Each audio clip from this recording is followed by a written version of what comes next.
인천에서 전주를 향해 가는 고속버스. 내부는 평화롭기만 합니다.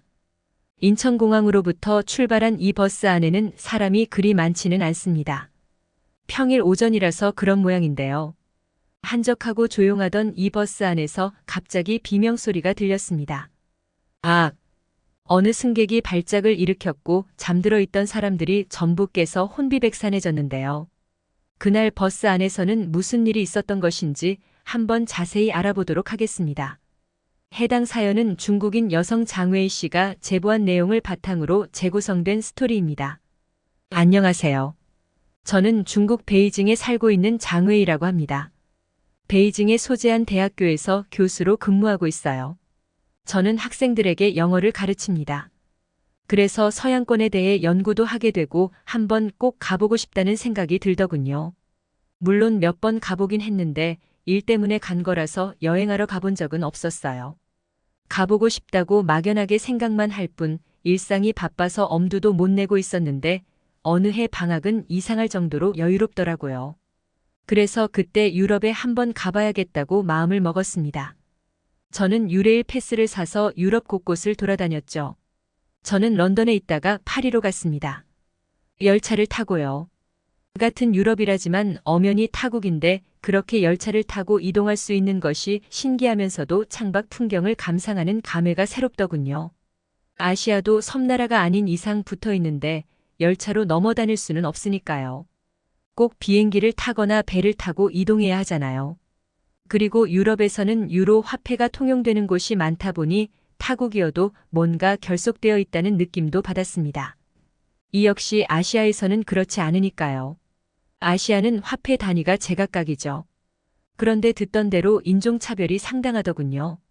각오하고 떠났기에 크게 개의치 않았지만 프랑스에서 버스를 탔다가 백인 남자에게 된통당했습니다. 기차나 지하철뿐만 아니라 시내버스, 고속버스도 타보고 싶었기 때문에 파리에서 다른 도시로 가는 티켓을 끊었습니다. 종착지는 정하지 않았었어요. 바깥 풍경을 눈에 담는 것이 목적이기 때문에 매표원에게 아무데나 끊어달라고 했었죠. 어디로 가는지 모르는 채로 저는 창밖 풍경을 구경했어요. 그러다가 까무룩 잠이 들었습니다. 세상 모르고 자다가 잠에서 깨어났을 때 깜짝 놀라서 소리를 지르고 말았죠. 야! 무슨 짓이야? 너무 놀라서 중국어부터 나왔어요. 아닌 게 아니라 백인 남자가 어느 순간 제 옆에 와서 앉아서는 제 연인이라도 되는 양 제 몸을 감싸고 있었거든요. 명백한 희롱이었죠. 저는 그때 너무 분개해서 버스기사에게 소리를 지르며 당장 세우라고 했습니다.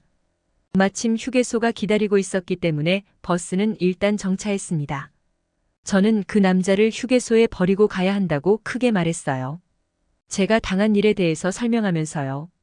하지만 제 편을 들어주는 사람이 없었습니다. 다 한통속이었던 거죠. 실망감을 감출 수 없었습니다. 아무리 동양인 혐오가 판치는 유럽이고 그에 기인한 동양인 여성 희롱도 있다고는 했지만 직접 겪어보니 끔찍하더군요. 버스 기사는 멀뚱히 저를 보고만 있다가 천연덕스러운 소리나 하더라고요. 시간 제한 있으니까 얼른 화장실이나 다녀오쇼. 다른 승객들도 전부 저를 밀치고 우르르 내리기 바빴습니다. 저는 화가 머리끝까지 나서 짐을 가지고 내렸습니다. 그런 인간들이랑 목적지까지 갈 수 없을 것 같아서 일단 버스를 떠난 것이었죠. 휴게소에 버려진 듯이 있다가 어렵사리 파리로 돌아갔습니다. 파리의 숙소에서 잠깐 쉬다가 정리하고 중국으로 돌아왔어요.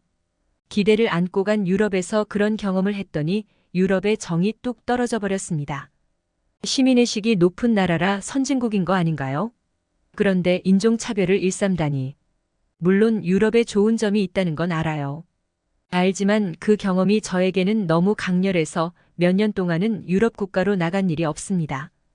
그렇지만 저는 영문과 교수이기 때문에 학문은 별개로 치고 계속 연구하고 교수 일을 해왔죠.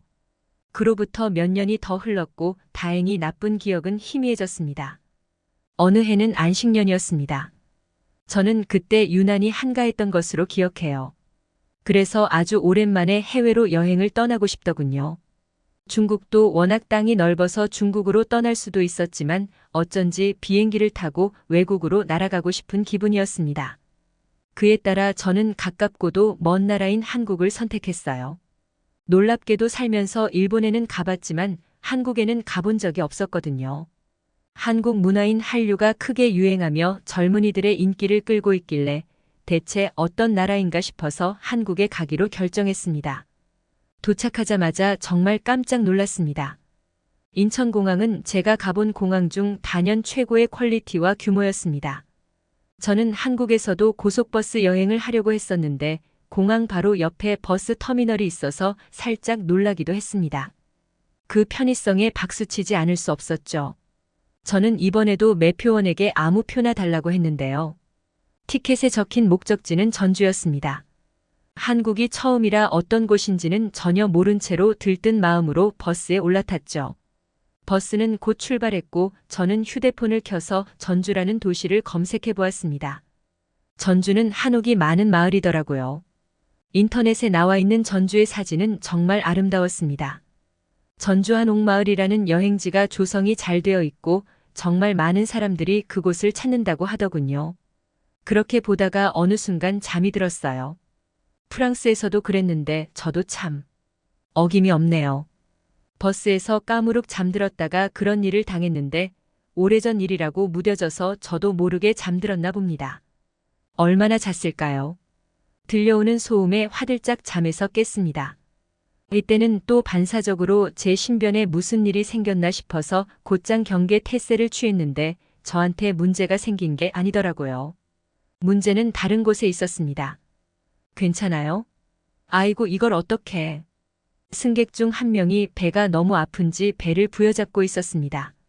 곤란하게도 그 승객은 일행 없이 혼자 탄 사람 같았는데 다행히 주변 사람들이 그를 돌봐주고 있었습니다. 조금만 참아요. 한 5분만 더 달리면 휴게소 나오니까. 119에 전화해. 버스 기사의 말이었습니다. 5분만 더 달리면 휴게소 나온다더니 전속력으로 달렸는지 3분도 안 돼서 도착했더군요. 버스를 대자마자 사람들이 그 승객을 데리고 내렸습니다. 물론 버스 기사도 함께였죠. 아니나 다를까 그 승객은 만삭의 임산부였습니다. 무슨 사정이 있길래 그렇게 부른 배를 하고서 고속버스에 탔던 것일까요? 궁금했지만 그런 급박한 상황에서 그런 것에 신경 쓰는 사람은 아무도 없었죠. 임산부는 너무 힘들어했습니다. 날씨가 추웠는데도 땀을 얼마나 흘리던지. 버스 안에서 부른 구급차가 빠르게 오고 있다면서 그때까지만 버텨달라고 사람들이 임산부를 달랬습니다. 어떤 승객은 그녀의 손을 꽉 잡아주고 있었는데 생판 남이라는 것을 믿을 수 없을 정도였죠. 가족에 가까워 보였어요. 어느 정도 시간이 흘러 구급차가 왔고 구급대원들이 그녀를 차에 태워 떠났습니다. 휴게소에 정차한 지 30분이 가까워지고 있었죠. 보통 휴게소에서 10분에서 15분 정도 정차를 한다고 들었는데 그 2배를 머물러 있었던 겁니다.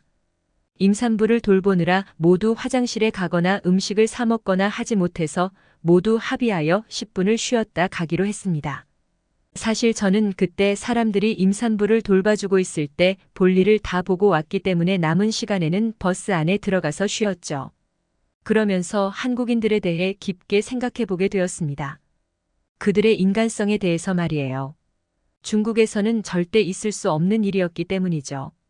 여러분도 아시겠지만 중국인들은 굉장히 이기적입니다.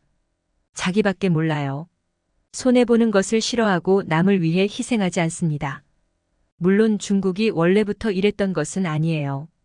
좋은 마음으로 선행을 부풀었다가 오히려 죄지은 사람이 된 사건의 파급력이 너무 커서 사람들이 크게 배신감을 느끼고 국민성이 그렇게 변화했다고 생각합니다. 변명을 하자면 그렇습니다. 그런데 한국인들은 스스럼 없이 남을 도왔죠. 명백히 남이지만 마치 가족처럼 말입니다. 분명 가족이라서 그렇게 임산부를 돌봐주는 줄 알았는데 구급차에는 오직 임산부 혼자 태워졌을 때의 충격은 아직도 잊지 못해요. 모두가 놀라웠지만 그 상황에서 제게 가장 큰 인상을 남긴 것은 버스 기사였습니다. 프랑스에서와 완전히 반대인 모습을 보여주었잖아요. 위급한 상황에서도 그분이 기지를 발휘해 임산부가 무탈하게 병원까지 이송될 수 있었던 거니까요. 프랑스의 버스 기사와 비교도 되었고 사실 전 그런 버스 기사를 본 적이 없었어요. 그래서 아직까지도 그 사람이 떠오르곤 합니다. 시간이 좀 지나서 그분의 얼굴이며 목소리도 희미해졌지만요. 그리고 또 놀라웠던 점은 30분이나 지연됐는데도 짜증내는 사람 한 명 없이 그 상황을 이해한다는 듯이 웃으며 넘어갔다는 것입니다. 30분 뒤로 쉬는 시간 10분이 더 붙어서 총 40분 도착이 지연됐는데 나쁘게 생각하는 사람이 아무도 없더군요. 이런 한국인들을 보며 한국이야말로 진짜 선진국이라는 생각을 했어요. 유럽 선진국보다 더요. 좋은 사람들이 많이 모여있는 나라야말로 선진국이 아닐까요? 중국도 한국의 이 태도를 배워서 더 좋은 나라로 거듭날 수 있으면 얼마나 좋을까 생각이 듭니다. 지금까지 장의희 씨가 보내주신 사연에 대해 소개해드렸는데요. 어떻게 보셨나요? 클립뉴스에서는 여러분의 사연을 기다리고 있으니 소개해주고 싶은 사연이 있으시면 언제든 제보 바랍니다.